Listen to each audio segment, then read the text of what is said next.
Assalamualaikum warahmatullahi wabarakatuh. Nama saya Agni Andina, NPM saya 20070510101. Nah, di sini saya akan menjawab pertanyaan dari soal UTS mata kuliah Keamanan Sistem Informasi. Langsung saja ke soal yang pertama, yaitu apa yang dimaksud dengan cyber. Nah, dari namanya saja kita sudah tahu berarti ada 6 cyber dalam dunia internet atau dalam keamanan sistem informasi.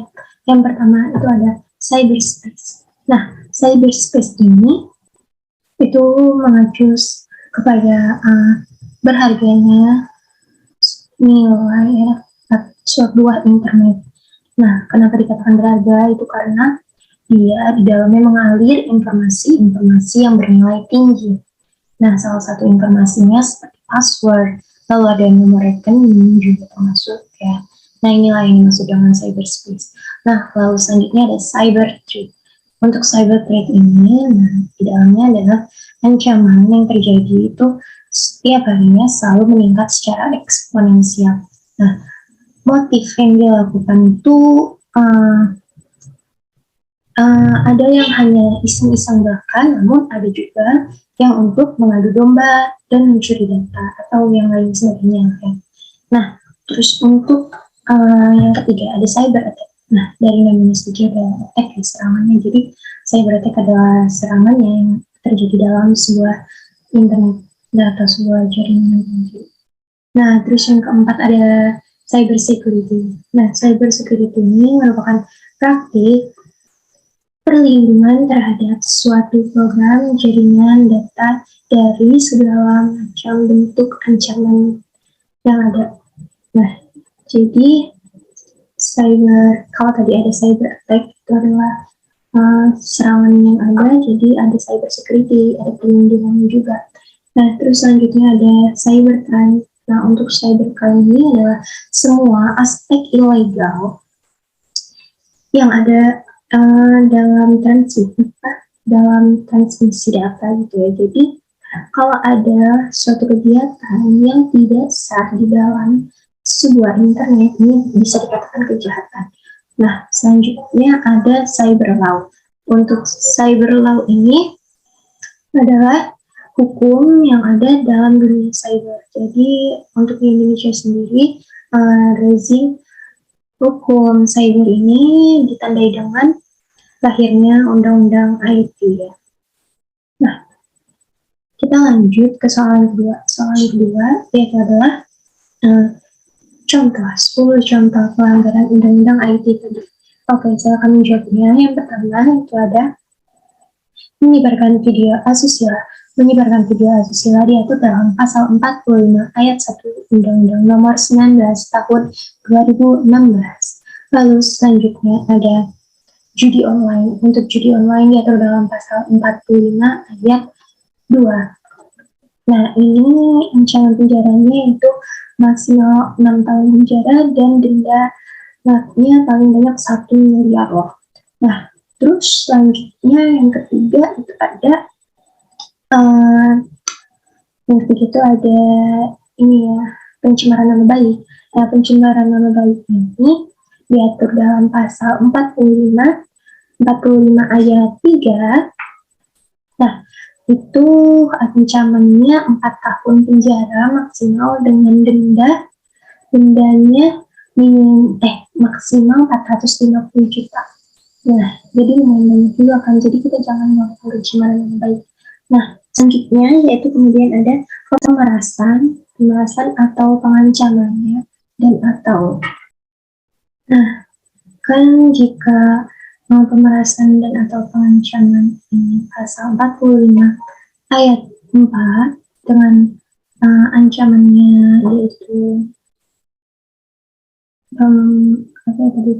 ancamannya itu 6 tahun, maksimalnya 6 tahun penjara, lalu dendanya itu 1 miliar juga ya, sama kayak judi online tadi. Nah, terus selanjutnya ada ujaran kebencian yang berbasis sara, yang juga termasuk dalam pelanggaran Undang-Undang IT.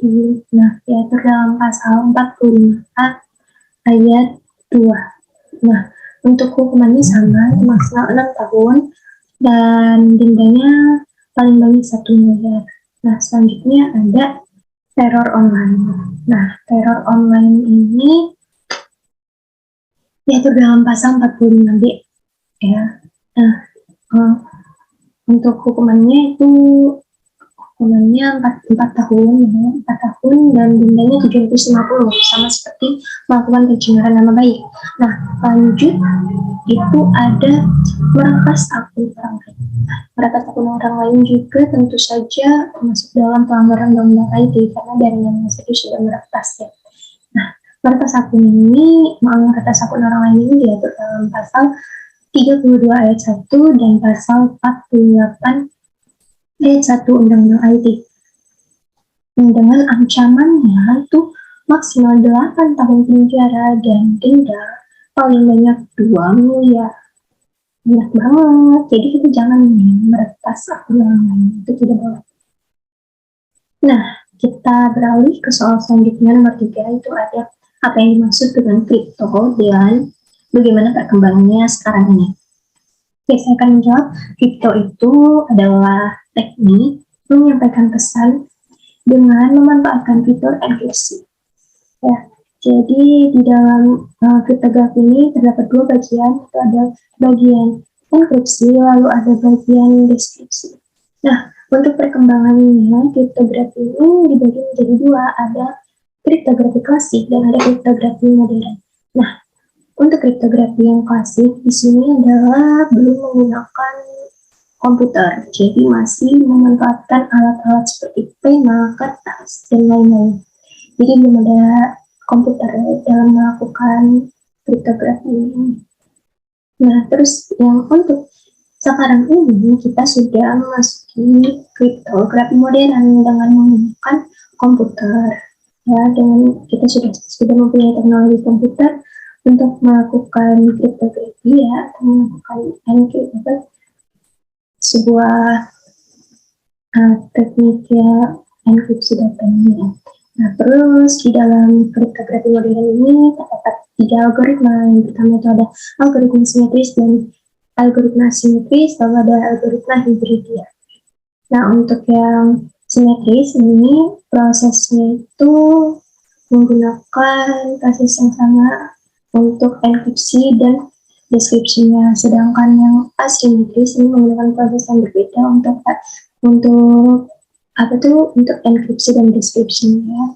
Lalu ada untuk hibrid yang juga menggunakan 2 kunci gitu. Yang pertama itu kunci simetris ya, yang kedua itu kunci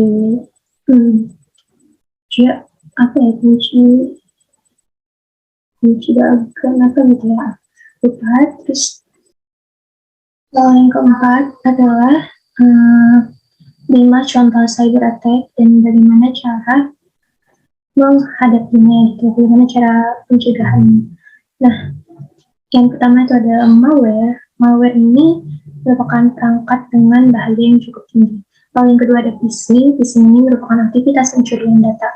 Nah, contoh dari phishing ini seperti yang misalnya kita dikasih link gitu, sebuah link, nanti kita di situ disuruh menginputkan username dan password. Nah, maka yang orang melakukan phishing ini akan mendapatkan data kita tersebut. Nah, selanjutnya ada DOS atau denial of service. Ini merupakan serangan melumpuhkan website. Jadi sehingga tidak ada orang yang dapat masuk website tersebut. Nah, selanjutnya ada XSS atau cross site scripting ya. Itu merupakan pencurian username dan password serta merusak website. Nah, selanjutnya ada yang terakhir nih, yang kelima ada credential reuse. Nah, untuk ini adalah serangan penggunaan ulang informasi yang didapat oleh seorang hacker. Nah, maka dari itu kita harus sering mengganti password kita secara berkala. Nah, adapun upaya untuk pencegahan cyber attack ini yaitu diperlukannya cyber security tadi yang sebagai bentuk perlindungannya. Nah, itu yang pertama, di dalam cyber security ini terdapat elemen-elemen, yaitu yang pertama ada application security, kalau ada information security, kalau yang ketiga ada disaster recovery, lalu yang keempat ada optional security, dan yang kelima ada end user education. Nah, lalu ada pun upaya pencegahannya itu yang bisa kita lakukan adalah yang pertama, kita harus mengidentifikasi segala bentuk ancaman yang ada. Nah, lalu kita juga harus menerapkan two-factor authentication. Ya, jadi kita menggunakan autentikasi ganda agar lebih aman. Nah, selanjutnya untuk soal nomor 5 itu adalah baik, untuk menjawab soal nomor 5, di sini saya akan melakukan demonstrasi atau yang saya kuasai, yaitu untuk cyber security. Itu yang pertama ada John Draper. Nah, John Draper ini sebelumnya adalah merupakan tools untuk password cracking pada suatu algoritma gitu. Jadi hal pertama itu kita sudah download terlebih dahulu. Kalau ini tools John Draper tersebut, lalu saya akan melakukan demonstrasinya. Saya search sebentar. Nah, di sini sudah ada file tools John Draper-nya. Ya, di sini ada di C folder John, lalu kita pilih folder yang mana dan kita cari yang john.exe, lalu kita ketikkan di sini cmd, enter. Nah, selanjutnya di sini kita ketik John. Nah, maka aplikasi toolsnya tadi sudah terhubung dalam Windows ya, Windows 10. Terus selanjutnya untuk yang bagian sini, saya akan melakukan cracking passwordnya pada tools online tools MD5. Di sini saya sudah memasukkan pada bagian ini, yaitu nama saya Agni Andina. Lalu jika kita klik create, lalu saya mendapatkan stringnya ini. Lalu string itu kita copy dan kita paste di file crack.txt. Jika belum ada, kita buat saja file.txt ya, crack.txt, lalu kita copy saja di sini, kita paste aja di sini, lalu kita close aja, lalu kita buka kembali cmd-nya. Nah, di sini kita ketikkan john crack.txt. Nah, selanjutnya adalah proses cracking ini. Nah, ini proses cracking ini memakan waktu yang lama sebab dia tidak bisa tahu kan kita lagi pakai MD5 gitu ya. Jadi karena lama, kita close aja.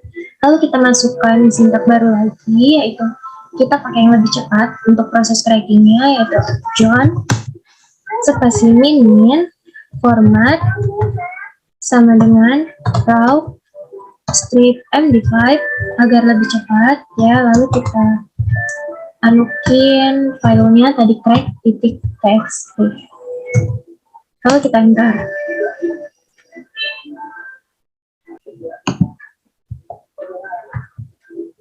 Nah, terus jika sudah, kita masukkan kembali sintak yang ini, yang di atasnya ini kita copy aja, lalu kita tambah min show, kita enter. Nah, maka sudah ada ya, sudah password face crack. Jadi sudah passwordnya udah pakai gitu. Jadi aturannya tuh passwordnya keluar, tapi ini nggak tahu kenapa nggak keluar. Passwordnya adalah yang jelas dari ini. Nah, selanjutnya selain itu saya juga ada dua tools lagi, yaitu Angry IP Scanner dan juga Barm Swipe. Ya. Cukup sekian dari saya. Wassalamualaikum warahmatullahi wabarakatuh. Saya harap UTS keamanan sistem informasi yang saya kerjakan ini bisa menghasilkan hasil terbaik dari saya. Tutup. Wassalamualaikum warahmatullahi wabarakatuh. Terima kasih.